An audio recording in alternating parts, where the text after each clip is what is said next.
Montréal pour nous parler de Vivre et laisser vivre. Nous recevons donc Bernard de Montréal.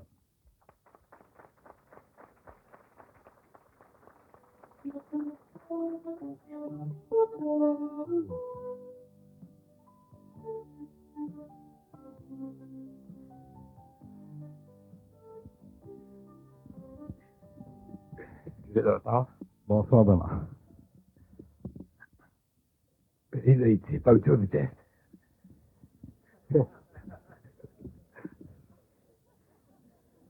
Un petit d'être à l'heure là-bas. Hein? C'est vite au Québec. Ah. Bernard, on parle souvent de respect dans le développement de la conscience. On parle de la possibilité souvent pour les gens de vivre à leur rythme, de vivre à une dynamique qui leur est propre. Vivre et laisser vivre, c'est le sujet de la soirée. Dans quelle mesure il est possible de laisser vivre les autres, les gens qu'on rencontre, quand on a des engagements, des implications, des projets à exécuter collectivement ou ensemble? Dans quelle mesure il est possible de laisser à l'autre le soin de vivre à son rythme? Si est intelligent, vous n'avez pas de choix. Si une personne est intelligente, éventuellement, elle va chercher à vivre à son rythme, sinon elle se met sous votre vibration. Donc, une personne qui est moindrement intelligente, va chercher au cours de son expérience à vivre à son rythme, c'est-à-dire à vivre sa vie en fonction de ses options à elle, et non des vôtres. Okay. Quand vous dites une personne moindrement intelligente, moindrement intelligente, ça veut dire une personne qui a suffisamment de centricité pour, à un certain moment de sa vie, se servir de son expérience passée et en arriver éventuellement à se créer une nouvelle expérience basée sur son intelligence à elle, de sa situation, ses paramètres, dans le cas de l'homme inconscient, de ses convictions, dans le cas de l'homme conscient, de ce qu'il sait de lui-même, ainsi de suite. Autrement dit, l'homme ne peut pas indéfiniment, je parle de l'homme conscient, l'homme en évolution de conscience ne peut pas indéfiniment vivre en orbite. Vivre en orbite, c'est pas vivre, c'est exister, c'est coexister, c'est cohabiter avec. Un homme conscient ne vit pas en orbite par rapport à quoi que ce soit ou qui que ce soit. Donc, plus l'homme est intelligent, donc plus l'homme est conscient, parce que pour moi, l'intelligence, c'est de la conscience, pas un PhD. Plus l'homme est intelligent, mais plus il en arrive éventuellement à vivre par rapport à son propre sens. Il ne vit plus en orbite. Donc, il développe son rythme. Il vit par rapport à son rythme à lui. OK. Est-ce qu'il est possible qu'une personne qui est dans son centre de gravité puisse empêcher un autre de vivre à son rythme? Oui, si l'autre n'est pas assez intelligent pour se libérer, pour briser cet empêchement-là. Oui. C'est ce qui se passe en société à tous les niveaux. Oui, on en vient à ce moment-là à la problématique de lequel des deux qui est intelligent.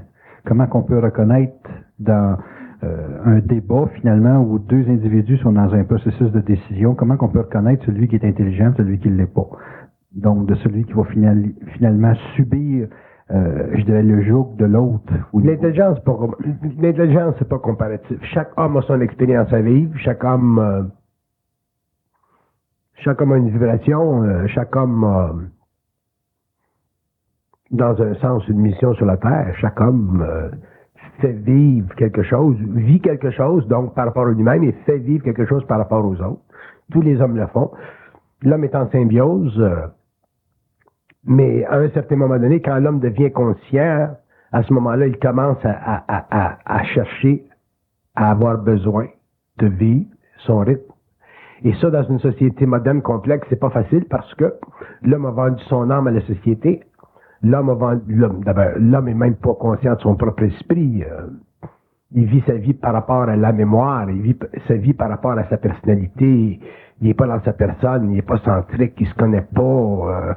Donc, l'homme vit par rapport à un immense égrégore social qui a différentes vertus. Remarquez bien, la société a ses vertus, mais elle s'évertue à faire perdre des vertus à l'homme.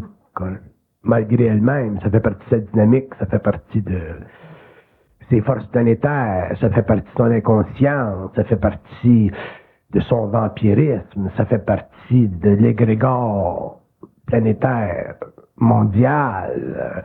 L'homme a besoin, l'homme de l'évolution, l'homme nouveau aura besoin de développer une immense conscience centrique pour pouvoir contrebalancer, être en équilibre avec les forces sociales, avec ce qui le mettait auparavant en orbite. Sinon, l'homme, surtout maintenant que nous sommes dans une période qui va durer 2 générations, de transmutation de plus en plus rapide des formes de société. La société se transmute à des rythmes effrayants, surtout aux États-Unis, au Canada, en Europe. Ça va venir aussi dans l'Occident, dans le Moyen-Orient, ainsi de suite.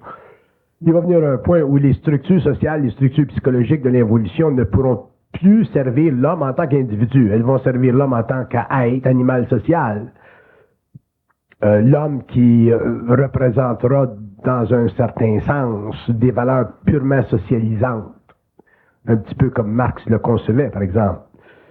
Mais la réalité humaine dépasse ceci parce que l'homme est beaucoup plus que simplement un trait d'union entre l'histoire matérielle et l'évolution sociale.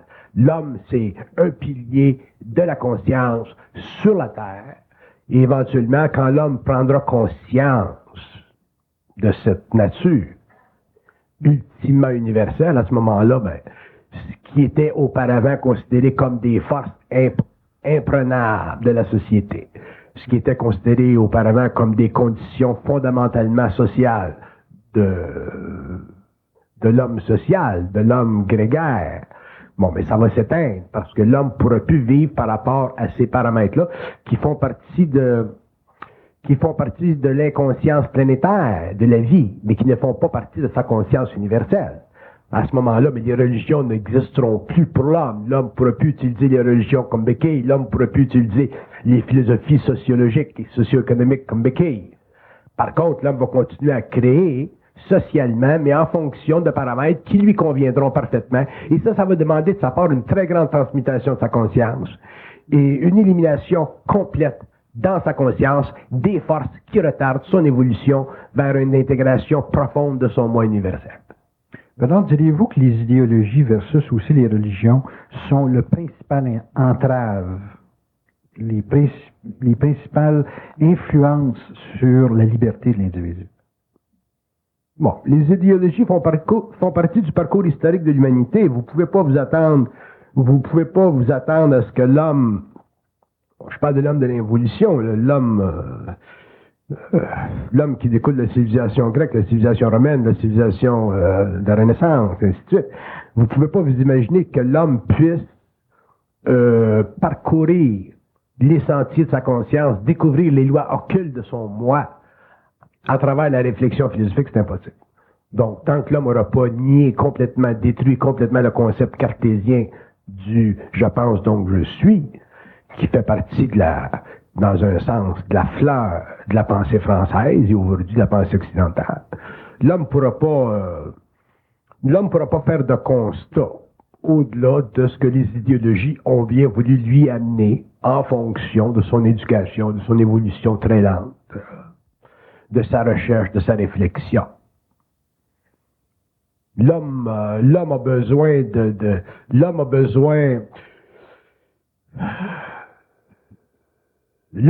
d'en arriver éventuellement à reconnaître sa capacité de développer ou d'accéder à une critique absolue de la réalité. L'homme ne peut pas indéfiniment vivre par rapport à une critique relative qui a été techniquement la limite psychologique de la philosophie du 19e siècle.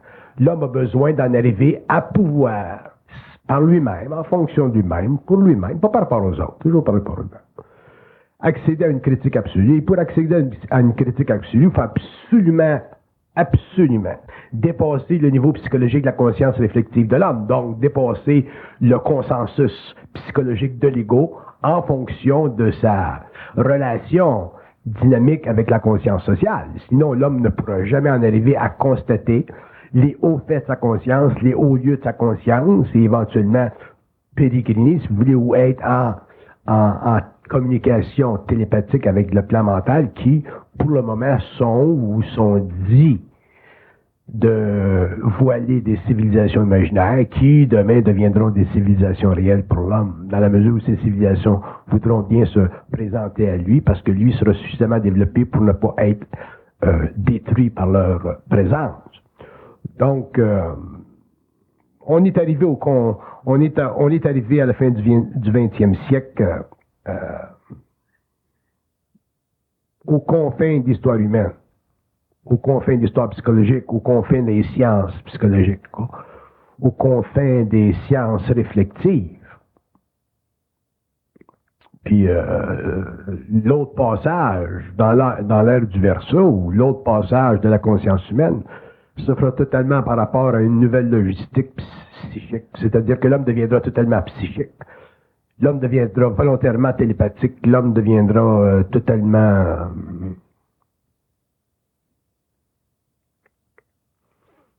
unifié à sa conscience.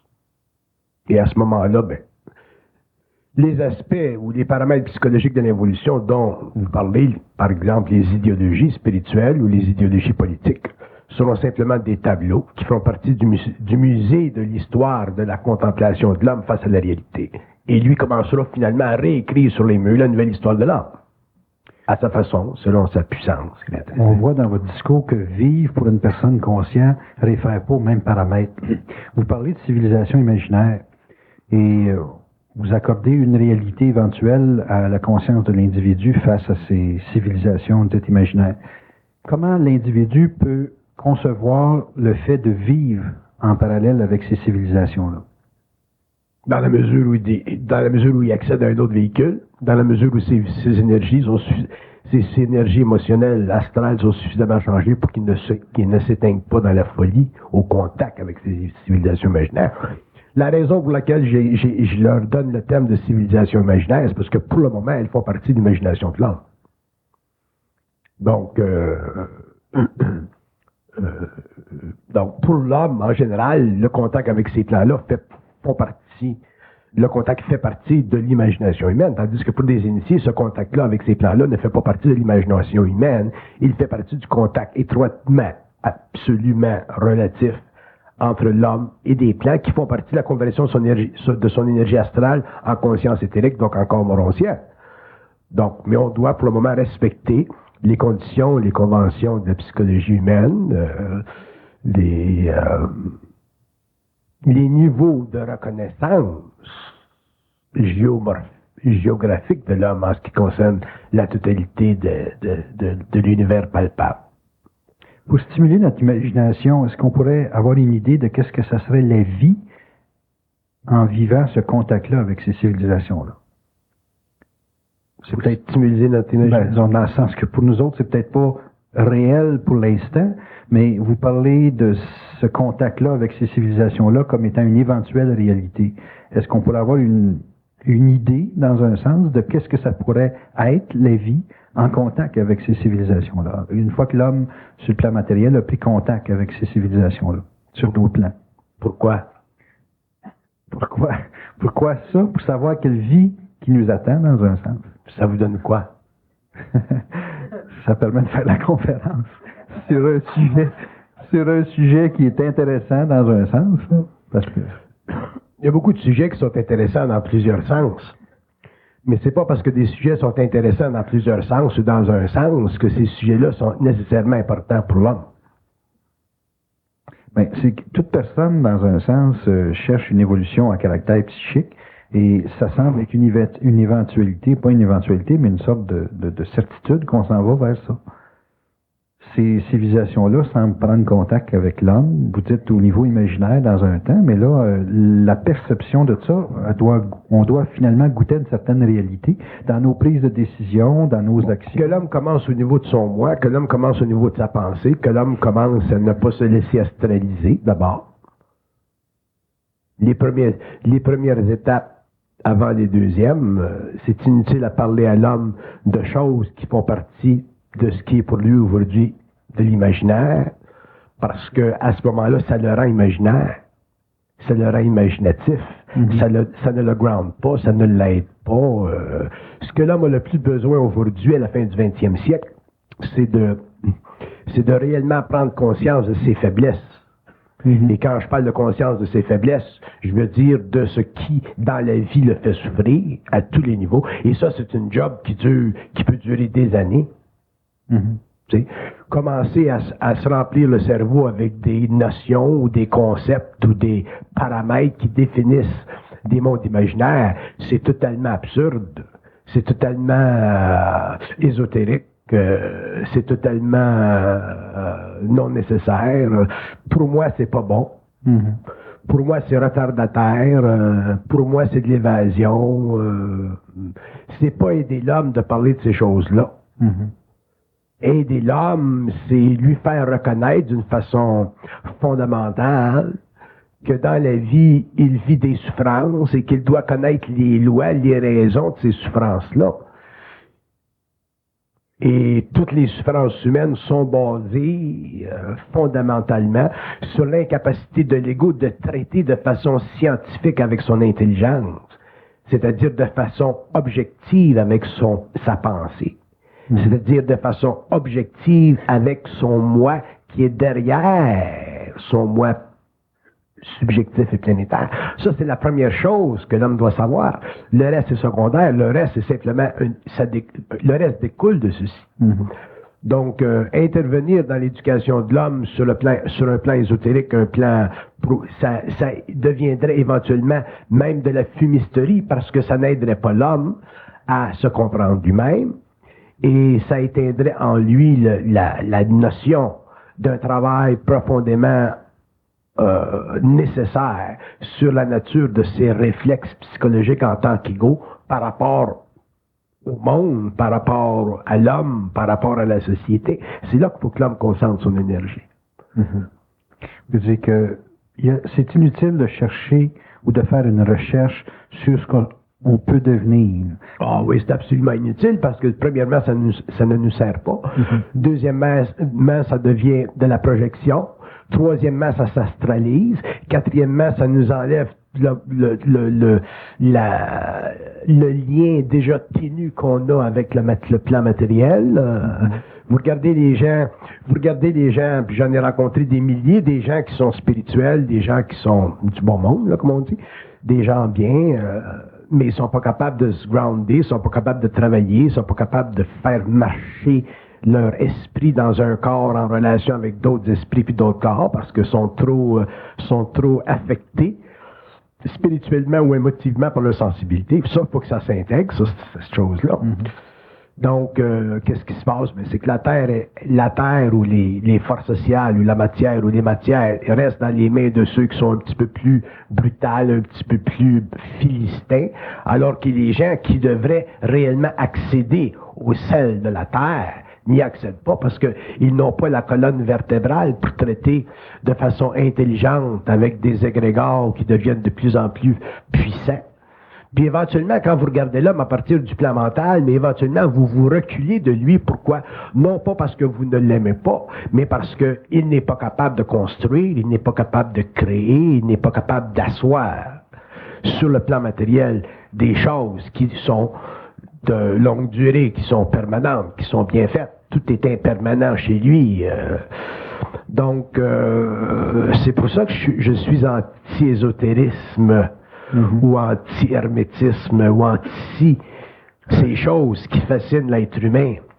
Pas parce que ça m'intéresse pas, effectivement, pas parce que c'est pas intéressant, pas parce que c'est pas grand, pas parce que ça fait pas partie de certains niveaux de réalité dépendant où on se situe dans ces mondes-là, mais parce que l'homme a besoin de réellement comprendre sa relation avec ces mondes-là, d'abord en faisant une étude personnelle, proche, de sa réalité par rapport à une réalité qui est déjà là dans son monde, c'est-à-dire les relations humaines, comment il vit le phénomène de la santé, le phénomène de la mort, le phénomène des joies, le phénomène des peines, le phénomène des blessures, le phénomène des inquiétudes, tout ça. Et ce sont ces éléments-là qui constituent l'équation humaine, qui constituent finalement l'existentialité de l'homme, qui doit être éventuellement rompue, brisée, fracturée complètement pour que l'homme commence à vivre. Et après ça, ben là, on peut parler de ces choses-là qui font partie des mondes imaginaires, puis à ce moment-là, mais ça sera moins imaginaire, puis ça sera de plus en plus réel, et ainsi de suite. Vous mettez beaucoup l'accent sur la conciliation d'une évolution mentale avec la vie matérielle. comment l'individu crée cette cohésion-là, qui est finalement la vie matérielle, le basic en termes de structure de vie, et son développement personnel. On dirait qu'il y a une sorte, en tout cas au niveau de l'impression, une sorte de contradiction entre le fait d'être matérialiste et le fait d'avoir une évolution supplémentaire. C'est pas une contradiction de joindre le matériel au mental. D'ailleurs, l'homme va être obligé de le faire un jour, parce qu'il va falloir un jour que la matière soit spiritualisée pour que l'humanité accède à d'autres niveaux de civilisation. Ça va être à d'autres niveaux, c'est la même chose. L'homme est matérialiste.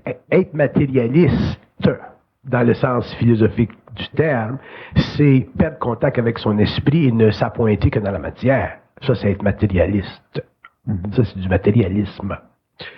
Mais quand un être est conscient et qu'il réussit à joindre l'esprit avec la matière, à ce moment-là, mais il élève la vibration de la matière. C'est comme si vous avez un chat. Si vous avez un petit minou qui est sauvage, puis que vous l'amenez dans votre maison, vous allez le domestiquer. Le contact, si vous avez moindrement de l'amour pour les animaux, mais son contact avec lui, votre contact avec lui va le domestiquer parce que vous allez spiritualiser son corps astral. C'est ça la domestication de l'animal. Bon, c'est la même chose avec la matière.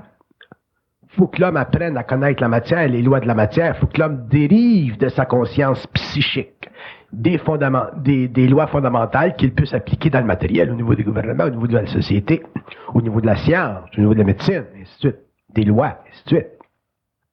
Mais ça, ce n'est pas du matérialisme. Au contraire, ça demande une grande conscience mentale. Et ça demande un grand appointement de son esprit. Et ça, c'est réellement l'élévation du matériel. La définition du matérialisme, ça a été l'exclusion de la matière, de l'entreprise ou de la grande entreprise cosmique du monde mental. Si la matière n'avait jamais été exclue du monde mental, l'homme aujourd'hui ne serait pas dans le pétrin où il est. Donc, ce qu'on appelle matérialiste, c'est simplement la déchéance de la conscience humaine, la déchéance de l'intelligence, ou la spécialisation de son intelligence sous le rayonnement réellement astral des forces arimaniennes. Ça, c'est du matérialisme. Mais c'est pas la fusion, la connexion, l'union ou l'élévation du matériel vers des plans plus élevés ou par rapport à des plans plus élevés qui représente dans mon esprit une contradiction. Ce qui représente une contradiction, c'est le manque d'esprit de la matière, oui. Pourriez-vous nous donner une sorte d'exemple ou un exemple de la spiritualisation de la matière? Est-ce que il est trop tôt pour ça. Bon. Il est trop tôt pour que l'homme puisse de facto de son expérience personnelle réaliser la spiritualisation de la matière. Parce que pour spiritualiser la matière, d'abord, premièrement, il faut changer de plan. Il faut aller sur le plan éthérique. Il faut être capable d'utiliser le plexus solaire, qui est un organe très, très vibrant de l'homme, et le mettre en rayonnement, le mettre en fonction, le déchirer de son enveloppe, puis le contempler à partir du pinéal, et ensuite le projeter dans l'espace éthérique pour construire des nouvelles relations avec la conscience des atomes, et ainsi de suite. Donc, la spiritualisation de la matière, ça ne fait pas partie de l'expérience de l'humanité pour le moment. Ça fera partie de l'expérience de l'humanité dans un temps à venir. Au début, ça sera très occulte, très caché, très voilé de l'humanité, mais ça fera partie de l'évolution de la conscience de la race. Ce ne sont pas des choses qui font partie de l'expérience planétaire, karmique, évolutive de la 5e race racine. Dans l'expérience de vie de tous les jours, notre quotidien, on est souvent confronté à des problématiques de survie face à l'argent, face à la finance. Est-ce que présentement, les gens sont assez conscients pour parler de désastralisation de la finance? Désastralisation de la finance, ça veut dire désastralisation de l'ego. Désastraliser l'ego, vous allez désastraliser la finance. Si vous désastralisez pas l'ego, vous ne pourrez jamais désastraliser la finance. Désastralisation de la finance veut dire désastralisation de l'ego. L'homme doit être dans son esprit, travailler avec son esprit par rapport au monde matériel. À ce moment-là, il désastralise la finance. Si l'homme n'est pas dans son esprit et vit l'expérience de l'âme par rapport à la matière, il ne va pas désastraliser la finance. OK. Donc, à ce moment-là, c'est le corps de désir qui... C'est le corps de désir qui entre en jeu, puis le corps de désir, quand il entre en jeu, peut utiliser n'importe quelle plateforme de perception pour s'instruire, si vous voulez, de la notion de désastralisation de la finance. Mais si le corps de désir ne s'épure pas, s'il n'y a pas transmutation de l'être, la désastralisation de la finance ne peut pas se situer ou prendre place, parce que pour que la désastralisation de la finance prenne place dans la vie de l'homme, ou s'exerce dans la vie de l'homme, il faut que ce soit l'esprit qui soit derrière le décisionnel et non pas l'ego. Ça demande une conscience mentale, ça demande une conscience vibratoire suffisamment développée pour que l'homme, dans son action, dans son mouvement par rapport à la finance, réalise toujours, instantanément, que l'argent, c'est une énergie qui est très, très difficile à manier. Elle est difficile à manier parce que quand l'homme l'a dans les mains, il perd de vue sa conscience. C'est comme si le focus de son œil mental change. Il ne reste pas toujours dans la conscience quand il manipule de l'argent ou quand il manipule des choses qui, sur le plan matériel, font partie des grands plaisirs de la vie quand elles sont en abondance. L'homme perd contenance. Comment ça se fait que la finance nous donne l'impression de vivre et que quand on perd contenance comme ça nous empêche de vivre à un certain moment donné? Ça nous expose à des déséquilibres au niveau de la crédibilité, au niveau de même la consommation peut nous emprisonner dans des comportements, dans des modes de fonctionnement qui sont en bout de ligne inverses à nos attentes quand on commence. Qu'est-ce qui fait que l'individu s'empêche de vivre à un certain moment donné à cause justement de possibilités de ressources financières qui sont abondantes quand il en dispose, évidemment? Je comprends pas réellement votre question. Qu'est-ce qui fait qu'un individu perd le contrôle sur... Le premier contact avec la matière pour un individu, c'est souvent la finance, c'est l'argent. Et qu'est-ce qui fait que l'individu perd le contrôle là-dessus? Bon, la chose, c'est que l'argent pour l'homme, c'est une mesure de son succès. Donc, en termes sociaux, en termes sociologiques, en termes psychologiques, le succès, c'est une sécurité. Et en plus d'une sécurité, c'est une valeur réflective, dans le sens qu'on vous regarde et on dit « Ah, il y a du succès ». Et en plus de ça, dans le succès, dans l'égrégore du succès, dans la vibration du succès, il y a une pointe de vanité. Parce qu'un homme qui a du succès, dans un sens, techniquement, philosophiquement, psychologiquement, il est capable de dire, il est capable, il peut, ou il a le choix de pouvoir être un petit peu condescendant sur les autres. Il peut regarder un petit peu d'en haut. Vous regardez les gens qui ont du succès, vous regardez tout un petit peu d'en haut. Un gars qui se promène en Mercedes, quand vous avez une Volkswagen, il vous regarde un petit peu d'en haut. Il ne vous regarde pas pantoute. Ce qui est couvert même char. Mais ça fait partie des réflexes psychologiques de l'ego. Donc, c'est normal. Ça fait partie de l'inconscient. Ça fait partie de l'inconscient. Par contre, ça fait partie de l'irréalité de l'ego. Donc, la conversion de tout ce matériel-là, de toutes ces objections de conscience, qui font partie d'un testament planétaire de valorisation pour l'ego planétaire, ça doit être transmuté. Une fois que c'est transmuté, à ce moment-là, l'argent devient libre. Mais tant que c'est pas transmuté, l'argent n'est pas libre. C'est pas parce que vous avez beaucoup d'argent que vous êtes libre financièrement. Il y a des gens qui ont fait des fortunes qu'ils ont perdues. Donc, la liberté par rapport à l'argent, c'est basé sur un flux continu entre l'ego et l'esprit. Donc, quand il y a un flux continu entre l'ego et l'esprit, il y a liberté entre l'homme et l'argent, qu'il y ait argent ou qu'il n'y en ait pas. S'il n'y en a pas, ça va venir. S'il n'y en a pas, ça fait partie de la purification des corps. Ça fait partie de la transmutation des corps. Ça fait partie de la conscientisation de l'homme par rapport à son esprit, ainsi de suite, parce que l'esprit, il n'est jamais tombé là, de façon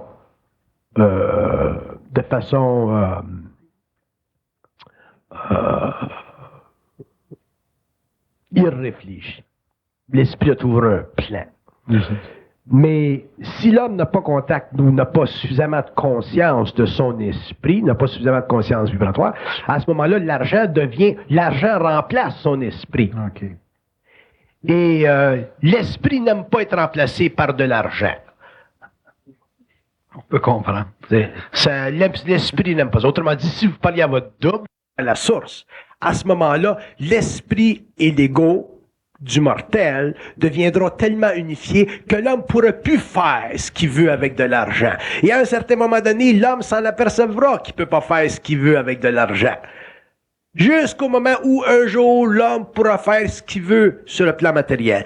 Quand l'homme pourra faire ce qu'il veut sur le plan matériel, à ce moment-là, il n'y aura même plus besoin d'argent. Dans le sens que il aura des facultés occultes qui lui permettront de traiter avec cette énergie-là d'une façon créative, constructive, mais en relation avec son esprit, avec sa source. À ce moment-là, il n'y aura plus d'astral de l'argent. Mais tant que l'homme n'est pas arrivé à cet état de conscience, l'argent sert à la transmutation de ses corps.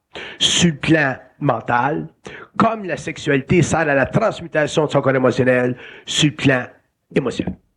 Ces deux grandes forces-là, la sexualité, dont l'amour est un dérivatif, l'amour astral est un dérivatif, et l'argent, sont les deux grandes forces dans une conscience expérimentale qui servent éventuellement à sortir l'homme de son inconscience, le rapprocher de son esprit. Mais à ce moment-là, le contrôle involutif, le libre arbitre fictif de l'involution qui faisait la gestion de l'argent ou qui faisait de la gestion de sa sexualité, éventuellement s'évapore pour éventuellement se retransmuter à un autre niveau. Et à ce moment-là, l'homme passe de l'involution à l'évolution. Et à ce moment-là, tout se rétablit dans un ordre nouveau. À ce moment-là, tout est transmuté, l'argent est transmuté, et l'homme, demain, aura le pouvoir sur la finance. C'est-à-dire qu'il aura la capacité de traiter de façon intelligente, créative, avec des éléments qui, mis ensemble, constituent pour lui une sécurité, parce que l'homme n'aura plus besoin d'être mis en veilleuse, c'est-à-dire d'être travaillé sur ses corps subtils, pour qu'il y ait finalement, réellement, en lui, la manifestation de son rayon et l'éclatement sur le plan matériel des lois universelles de l'homme nouveau. À quel moment, Bernard, si vous dites que la sexualité et l'argent sont finalement des agents de transformation du corps émotionnel et mental, à quel moment l'individu peut avoir une mesure ou une perception très claire que l'esprit est en train de contrôler sa vie mentale et émotionnelle à travers ces deux facteurs? Quand il s'en aperçoit. Tant qu'il s'en aperçoit pas, ben, il ne sait pas. Bon, OK. S'en apercevoir, c'est quoi? C'est observer que les événements sont contre nous autres? Ou s'en apercevoir, c'est s'apercevoir qu'il ne peut rien faire. Qu'il n'y a pas le choix. Ouais, tant que tu t'aperçois pas sur le plan matériel que tu peux rien faire, tu as l'impression que tu peux faire n'importe quoi. Tu es dans l'illusion de la liberté. OK. Quand tu commences à être un petit peu plus conscient, là, tu commences à t'apercevoir que tu peux pas rien faire, que tu es bloqué, puis que ça devient réellement évident, parce que ça devient évident, surtout si tu parles. Évident parce que ça se répète? C'est évident parce que ça devient continu. Ouais, OK. Ah oui, je continue. Quand il commence à te bloquer, il te bloque forever, tout le temps. Ouais. Jusqu'à temps qu'il te bloque moins. Mais il te bloque tout le temps. Il y a toujours l'option de te bloquer. Ça, c'est bien dur sur l'ego. D'avoir l'option de se bloquer. Puis il servent de ça pour changer ta vibration pour t'amener éventuellement à un niveau de conscience supérieur. Mais aussitôt que l'esprit a je dirais pas la chance, là, mais aussitôt que l'esprit a la chance, dans le sens que c'est ton temps en tant qu'individu de devenir proche de lui, là t'es fait. Là, ils font. Là, ils peuvent attendre bien des incarnations avant de le faire. Mais quand ils le font, quand tu es prêt à passer au feu, tu passes. Mais tu passes pas au feu tant que tu n'es pas prêt. Même si tu veux passer au feu, tu passes pas au feu. Il y a bien du monde qui veut le passer au feu. Mais il devient dans des patates frites. Fait que, c'est sûr. Mais quand l'homme est prêt à passer au feu, passe au feu. Fait que ça veut dire que quand on n'est pas prêt, on n'est pas bloqué. Puis quand on n'est pas prêt, tout peut aller très très bien. Ah ouais. Ça donne. Il peut pas. Comment voulez-vous qu'il y ait une initiation solaire sur la Terre? Une initiation solaire. Bernard, on est prêt. Disons, les gens veulent être prêts. Ils veulent être prêts pourquoi? S'ils sont tous bloqués. Quand tu veux être prête à cette conscience-là, t'as ton temps, comme vous dites, là. Quand on arrive à ce temps-là où on est prête, c'est quoi cette maladie-là de vouloir être conscient, de vouloir être... C'est une maladie. Quand ça bloque, tu sais, quand on sait que ça bloque la finance, ça bloque le secteur émotionnel, ces choses-là. Qu'est-ce qu'on a en retour? C'est quoi la valeur de négociation de l'affaire? Conscient. Oui, mais ça amène quoi si on est bloqué? Ben, le blocage, c'est temporaire, ça dure tant d'années. Tant d'années. Y a-tu un nombre d'années spécifique? Ça dépend des individus. Les individus vivent pas. L'homme ne vivra pas. Il n'y a pas un homme qui vit une initiation solaire comme l'autre. C'est différent. C'est dur pour vous de vous trouver une femme dans votre vie, hein? Vous n'êtes pas supposé savoir ça, que c'est dur. C'est pas facile d'avoir une femme comme vous voulez. Ouais. Hein? D'avoir quelqu'un là, comme vous vous projetez. Là, dans le même registre. Dans le même registre. C'est ça. Putain, vous êtes un homme intelligent, vous êtes un homme affable. C'est pas facile, hein? Vous en trouvez, puis oups, ça marche pas. Un autre, oups, ça marche pas. Puis un autre, oups, ça marche pas. Puis comment ça fait? Pourtant, vous êtes intelligent. Fait que ces blocages-là, ben là, quand vous êtes conscient, vous connaissez la game, vous êtes capable de parler avec eux autres. Mm-hmm. Fait que c'est moins difficile sur l'ego. Vous êtes capable d'attendre 5 ans avant d'en trouver une. 5 ans. Tandis que quand vous êtes inconscient puis vous savez pas ça, ben là, vous allez dans un club pour en trouver une de suite, vous allez dans un autre club le lendemain soir pour en trouver une de suite. Ouais. Vous comprenez? L'homme vit pas l'objection, pareil, Ouais, quand il est conscient. Ils ont un avantage sur nous autres quand on est conscient d'eux autres, parce qu'on sait comment ça marche. Par contre, nous autres, on a un avantage aussi parce qu'on sait comment ça marche. Ça veut dire, Bernard, qu'on fonctionne avec des nouvelles règles du jeu, des nouvelles Ah, ben, c'est lois. évident. La vie consciente, c'est des nouvelles règles du jeu. Ben, c'est évident. Mais ouais, c'est évident. Quand on est dans cette conscience-là, est-ce qu'ils nous sont toutes données, les règles du jeu, ou si on les découvre au fur et à mesure que les obstacles se présentent? On les découvre au fur et à mesure où elles sont expliquées dans le monde, oui. Et non pas au niveau des obstacles. Là. On peut toutes connaître les règles du jeu d'avance. Ben, ça, il y en a beaucoup d'expliqués. Ouais. Mais il y en a d'autres à expliquer. Ah, ben, c'est infini, ça. C'est infini. Les règles du jeu, c'est un code de loi inévitable. On peut pas passer à côté. Si on est conscient, non. Si l'homme est conscient, l'homme va toutes les connaître, ces lois-là, ces règles-là. Ça fait partie de la psychologie universelle, ça fait partie de la science de l'esprit. Bon, est-ce qu'une personne qui est consciente, on peut dire que sa vie va mieux qu'une Non. personne inconsciente? Non, Non. c'est pire. Pourtant, c'est inévitable de passer par un processus de conscience. C'est inévitable, que c'est vous voulez dire? Dans le sens on peut pas arriver autrement à un moment donné que de développer une conscience. Une personne ne peut pas être inconsciente indéfiniment. Vous parlez de l'humanité, là? Ouais, l'humanité, elle peut pas être inconsciente indéfiniment. Alors, il va avec le temps, l'humanité va se conscientiser, mais ça va être long. Ça se fait sur une base individuelle. OK. Mais pour les individus qu'on côtoie... Mais un individu qui se conscientise, là, il s'aperçoit que la vie va plus mal qu'avant. Puis quand on rencontre des gens puis qu'on leur fait faire une prise de conscience, on peut pas dire qu'on améliore leur vie. Vous améliorez leur conscience. Oui. Parce que la vie aille plus mal qu'avant, c'est simplement relatif au fait qu'avant, ils pensaient contrôler. OK. Ouais, c'est un fait. Aujourd'hui, vous avez des buffers, vous êtes inconscient, vous allez, je ne sais pas moi, dans un club puis écouter du gogo. OK? Vous voyez des femmes qui se tortillent. OK? Mais quand tu es conscient, tu peux pas aller dans un club puis écouter du gogo pour voir des femmes qui se tortillent. À moins que tu aies une raison. Parce que c'était plus la vibration. Mm-hmm. Fait que si quelqu'un dit, bon, ben, viens donc, puis tu y vas pour y faire plaisir, bon, ben, tu vas avoir des tensions. Mm-hmm. C'est évident. Parce que tu peux pas vibrer comme avant. Ta vibration est plus pareille. Mm-hmm. Fait que, avant, tu t'assoyais au bar, puis elle se tortillait, puis c'était le fun. Pourquoi c'était le fun? Parce que t'étais inconscient. Parce que tu faisais ton smart, tu faisais tes petites jokes, tu ridiculisais la femme qui travaille très dur sur le stage.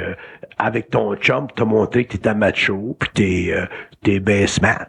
Fait que c'est l'ego qui joue des games.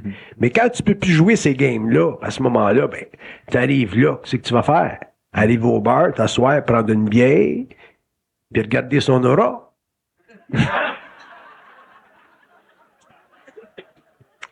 Ça fait que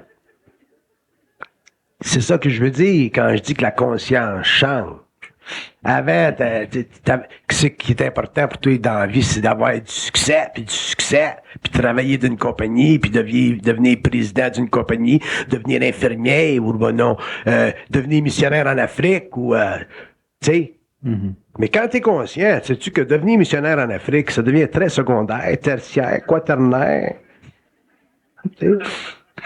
Je comprends bien, la qualité de vie d'une personne consciente ne se mesure plus sur les paramètres de l'inconscient. C'est pour ça que je dis, bon, ben, tu peux pas vivre comme avant. Ouais, c'est ça. Mais cette nouvelle qualité de vie qu'on découvre dans la conscience, est-ce que ça se partage avec d'autres? Ben oui, parce qu'il y en a d'autres qui sont dans la même évolution, donc ils se comprennent ensemble. Ils ont le même taux vibratoire. Le corps mental a un petit peu la même lumière. C'est facile de comprendre quelqu'un qui est en évolution de conscience. Qu'est-ce qui se partage à ce moment-là entre les gens? Ce qui se partage, c'est leur vibration. À travers la parole, à travers l'acte. Autrement dit, leur conscience manifeste, c'est ça qui se partage, qui se mesure, qui s'imprime là, dans l'autre. Est-ce qu'on pourrait dire, pardon, que ces gens-là ont plus la même appréciation de la forme? Non. Non. Ils n'ont plus la même appréciation de la forme, définitivement. Leur relation avec la forme est très, très désastralisée, donc probablement ce qui reste, c'est l'essence de leur contact avec cette forme-là, dans le sens où l'individu vit la forme d'une façon très, très fonctionnelle. Un type, par exemple, qui serait conscient qu'il aura une belle auto, mais il va pas vivre sa relation avec l'auto comme il aurait vécu sa relation avec l'auto quand il était inconscient. Vous semblez, en tout cas dans d'autres conférences, vous avez semblé mettre beaucoup l'accent sur l'esthétique. Est-ce que c'est un paramètre de la conscience de devenir très esthète avec la relation avec la forme? Est-ce que le besoin de la sensibilité de l'individu qui est vibratoire l'emmène au fait d'être esthète, d'être très proche de l'esthétique? Plus l'homme va être conscient, plus il va se rapprocher de la beauté, à différents degrés. Autrement dit, être sensible à la beauté, ça fait partie de la vibration de l'âme, ça fait partie de la sensibilité de l'homme à son esprit. Mais un être qui se conscientise se rapproche de certains niveaux de conscience liés à la beauté qu'auparavant il aurait mis de côté. Parce que vous pouvez pas vous imaginer l'esprit ou la lumière traiter trop longtemps avec le lait, ou traiter trop longtemps avec ce qui est de basse vibration. Qui est informe. Donc, si l'homme devient conscient, mais il s'enligne graduellement vers ce qui est plaisant à tous les niveaux. Au niveau de l'œil, au niveau auditif, au niveau environnemental. Avec le phénomène écologique ou le phénomène d'environnement devient très, très important à ce moment-là. Bon. Dans la création d'un nouveau mode de vie chez l'individu, la façon qu'on parle, c'est que quand on est conscient, on consomme plus de la même façon. On n'a pas les mêmes registres de consommation. Qu'est-ce qui est le plus important à se créer pour supporter ce processus de conscience-là qu'on vit, qui nous rend extrêmement sensibles et qui nous enlève ce qu'on appelle des buffers, là, des tampons pour absorber les chocs de l'existence? Qu'est-ce qui est le plus important à se créer comme environnement ou dans notre environnement pour supporter les pressions de la vie inconsciente? Il faut se créer des alliances humaines. C'est les relations humaines, c'est la communication. Ouais. L'homme nouveau est un très, très grand communicateur. Puis, donc, de ces relations humaines basées sur la communication, de cette grande rencontre de l'homme au niveau esprit, ben, il se développe des supports extraordinaires lorsqu'il y a souffrance, lorsqu'il y a pression, là, l'homme nouveau va se supporter par la parole, c'est évident. Dans ce processus-là, il va se développer des alliances, ce que j'appelle des grandes amitiés. Puis ce sont ces amitiés-là qui deviendront éventuellement les atmosphères pour l'homme. On voyait dans le passé des gens investir des fortunes sur une maison, une auto, une garde-robe, ces choses-là. On verra des gens conscients investir du temps, de l'énergie à échanger avec d'autres individus, à s'accorder avec eux, à développer de la conscience. Ça va être ça son nouveau centre d'intérêt. Ce ne sera pas un centre d'intérêt, ce sera un rapport de travail. L'homme nouveau développera un rapport de travail, un rapport relationnel avec l'homme. Donc, de ceci naîtra une certaine créativité qui fera partie de leurs besoins, qui fera partie de leur sensibilité, et ainsi de suite. Mais ils ne pourront pas vivre le matériel comme ils l'ont vécu avant. Ils le vivront d'une autre façon beaucoup plus agréable, beaucoup plus saine, beaucoup plus créative. Le grand problème de l'homme sur la Terre aujourd'hui, qui est le problème de la survie, graduellement sera neutralisé par les hommes conscients. D'ailleurs, probablement un des grands rôles de l'homme conscient, c'est de neutraliser un jour le phénomène de la survie. Parce que de la survie, c'est de l'arnaque planétaire. C'est de l'arnaque, la survie. Et toujours en survie, par survie. Donc, plus l'homme va être conscient, mais plus il va pouvoir neutraliser cette vibration-là, cette condition-là, qui fait partie de l'exploitation de ses énergies par les forces astrales. Les origines de la survie, les origines de la survie, les origines de la survie sont basées sur le fait de la mort. Donc, quand vous dites que les hommes conscients vont neutraliser la survie, c'est que ils vont neutraliser une perception du monde de la mort ou des morts? L'homme, éventuellement, arrivera à neutraliser les forces de la mort dans sa conscience. Donc, dans la mesure où il avancera vers cette conscience-là, mais c'est évident que le problème de survie n'existera pas, puis l'homme, éventuellement, arrivera à totalement spiritualiser la matière. Mais il y aura autant de survie dans la vie d'un être humain qu'il va y avoir cette conscience de la mort ou du monde de la mort. Autant de survie qu'il y aura d'inconscience. D'inconscience. Voilà. Okay. Ou même si l'homme dit qu'il n'y a pas de survie, même si l'homme a suffisamment de bien-être ou d'abondance matérielle, il n'y a peut-être pas de survie matérielle, mais il peut y avoir de la survie au niveau de la santé. Ils vont vous accrocher d'une façon ou d'une autre, n'inquiétez-vous pas. Bon, vous dites que... Regardez les rois, regardez la reine d'Angleterre, Diane, regardez... ils nous attrapent, ça, c'est sûr. Mais vous dites que les gens qui sont conscients ensemble, ils vont être des grands communicateurs. Est-ce que la communication, l'échange réel, où il y a une vibration, où il y a une dynamique de mise en vibration, est-ce que ça neutralise la survie dans différents registres? Dans la mesure où l'échange mène à l'approximation réelle ou à la descente réelle de ce que j'appelle le respect. Parce que vous pouvez pas... Communiquer, c'est une chose. Communiquer, c'est plaisant. Communiquer, c'est une levure pour l'esprit. Communiquer, c'est un plaisir pour l'esprit. Mais au bout de la communication, il faut qu'il y ait une action qui soit équivalente à la communication. Et la seule chose qui puisse être équivalent à ce que vous communiquez, c'est le respect. Autrement dit, le respect, c'est l'imprimatur de la communication spirit. Est-ce que vous diriez que lorsqu'il y a respect, il y a action? Lorsqu'il y a respect, il y a action. Tant qu'il n'y a pas respect, il n'y a pas action. Il y a simplement une apparence d'action. Est-ce que les gens qui communiquent et que ils mesurent la valeur de leur communication sur le rendement ou le résultat dans une forme entrave la possibilité d'un respect? Oui, parce que la forme est totalement secondaire pour l'esprit.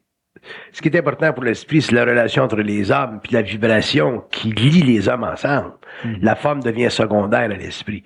Si l'homme s'expose à traiter avec la forme, et viole la relation de l'esprit avec l'esprit, à ce moment-là, ben, il n'y a pas réellement de respect. Il peut y avoir de la communication, mais il n'y a pas de respect. Donc, on dirait pas il n'y a pas de condition au respect. Si on parle de l'homme nouveau, il n'y a pas de condition pour le respect. C'est probablement... Le respect, comme je disais tout à l'heure, c'est l'imprimatur de la communication spirit. Ça veut dire que c'est l'imprimatur de l'esprit sur la terre dans les relations entre les hommes. Et la forme, c'est une conséquence de ça. La forme, c'est simplement une conséquence harmonisée ou harmonieuse de ceci. Dans la mesure où la dynamique des formes se développe de façon harmonieuse, parce qu'il y a eu d'abord respect entre les hommes. Et ça sera très difficile pour les hommes de développer le respect, parce que le respect, c'est très occulte. Hein. Le respect, c'est pas ce qu'on pense, c'est pas la perception psychologique qu'on a de l'autre par rapport à l'intention qu'on a en soi pour lui. Le respect, c'est la mise en chantier d'une relation humaine basée sur la transparence de l'ego, quelles que soient les conditions. Fait que les hommes étant inégaux, c'est évident que si le respect n'est pas basé sur la condition telle que je l'ai définie, à ce moment-là, le respect va devenir conditionnel. Mm-hmm. Devenant conditionnel, il n'a plus de valeur. Ce qui conditionne... À partir du plan mental. Ce qui conditionne le respect à ce moment-là, c'est la forme? Ça peut être, c'est toujours la forme. C'est toujours la forme. Alors que dans le respect, pour eux autres, le respect, c'est inconditionnel. Mm-hmm. Il n'y a pas de condition là-dedans. Ça va être très dur pour l'homme. Alors, est-ce qu'il est possible pour deux individus qui sont dans un processus de conscience de communiquer sans se créer d'objectif, dans un sens de résultat, pour justement se rapprocher du respect? Non, vous pouvez pas communiquer sans vous créer du résultat, parce que une fois que l'homme communique sur le plan mental, je peux-tu prendre une cigarette? Une fois que l'homme communique sur le plan mental,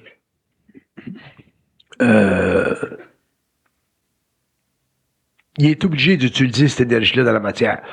Contrairement au contact entre l'homme et le plan spirituel,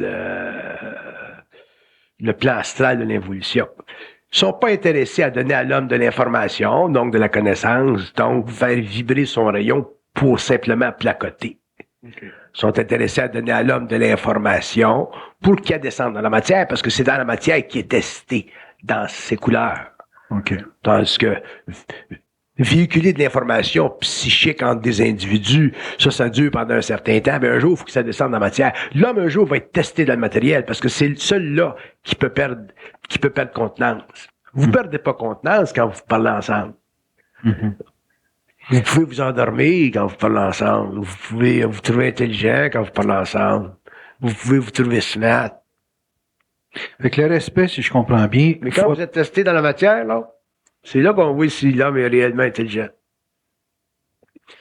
Intelligent dans le sens d'être capable de se respecter, comme vous disiez. Capable de se respecter dans des conditions qui souvent sont très difficiles. C'est pour ça que j'ai créé une condition matérielle en Haïti pour voir ça, si l'homme était capable d'en arriver éventuellement à se respecter dans des situations qui, au niveau de notre civilisation, sont réellement difficiles aujourd'hui.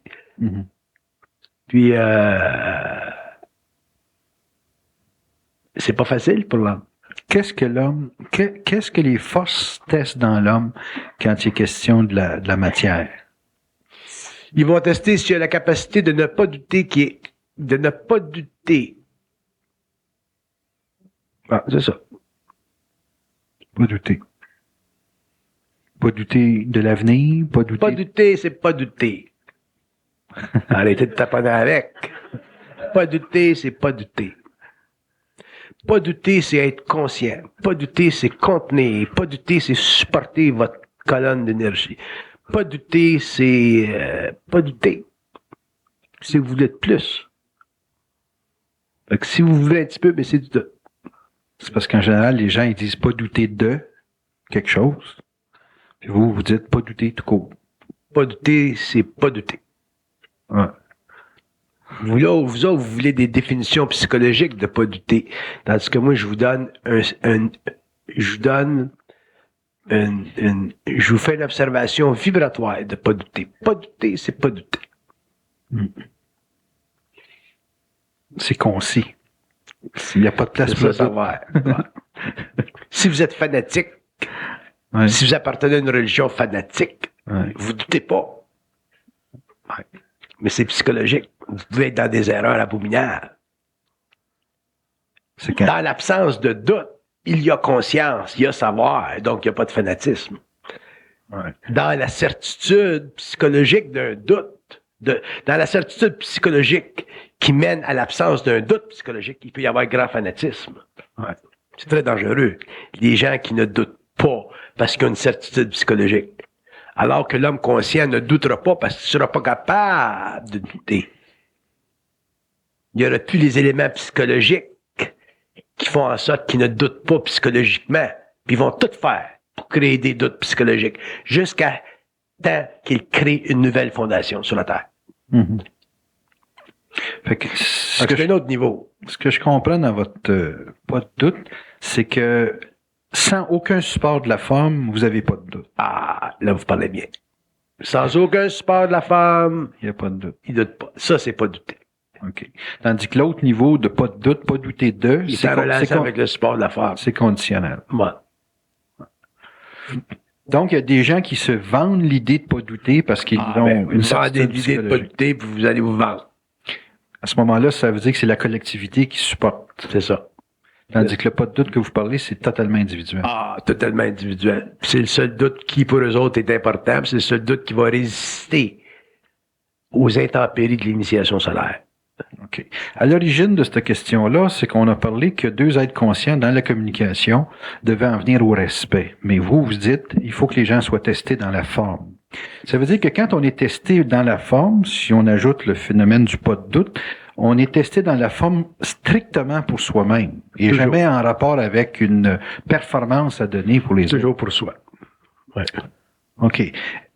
À ce moment-là, Bernard, vivre, est-ce que ça donne une condition absolument centrée sur soi-même? Tu sais, dans le sens que vivre sa vie, être en équilibre dans la vie, c'est strictement en relation avec nous-mêmes. C'est strictement en relation avec soi par rapport à d'autres qui sont dans un même registre. Dans ce sens-là, on n'a pas à s'inquiéter de laisser vivre les autres. Non, ça devient facile. de laisser vivre. Un individu centrique ne se préoccupe pas de qu'est-ce que l'autre vit. Non. Puis il n'y a pas d'égocentrisme. Non. Où est la part de laisser vivre puis du respect? Parce que souvent, un individu centrique donne l'impression d'être un ouragan pour tout ce qu'il veut vivre et que les autres sont, dans certains cas, un peu comme tassés par sa vibration, sa puissance d'expression. Où est-ce qu'il y a la part de respect dans l'autre qui vit une initiation, puis un karma, puis l'individu qui est centrique? La part de respect est basée sur la capacité de l'homme de s'ajuster psychiquement aux décisions de l'autre. Vous pouvez pas empêcher un homme d'aller dans sa direction. Supposons que demain matin, je dirais, bon, je donne plus de conférences. Mm-hmm. Je m'isole, je m'en vais faire d'autres choses. Vous arriveriez, vous diriez, bon, ben, Bernard Montréal nous a laissé tomber. Bernard Montréal avait bien des affaires à nous dire, ou il nous disait qu'il n'avait pas commencé à parler. Pourquoi est-ce qu'il s'en va en 94? Il n'est pas fin. Mm-hmm. Bon, ben, ça, vous me laissez pas vivre. Ça serait un manque de respect par rapport à ma personne. Mm-hmm. Bon, mais c'est un petit peu de même. OK. Laisser vivre. L'homme, un jour, s'en va d'une direction. Il s'en va dans son rythme, il s'en va dans son mode de vie, il s'en va dans sa vie. Donc, plus l'homme va être conscient, plus il va s'en aller dans sa vie. Bon, ben, dans sa vie, ben, il va rencontrer des gens qui sont dans une vie semblable, dans le sens qu'ils auront la même vibration. À ce moment-là, ben, le respect sera établi. Puis ça sera la création réellement d'une micro-société. Je vous remercie infiniment, Bernard. De retour dans une demi-heure. Merci.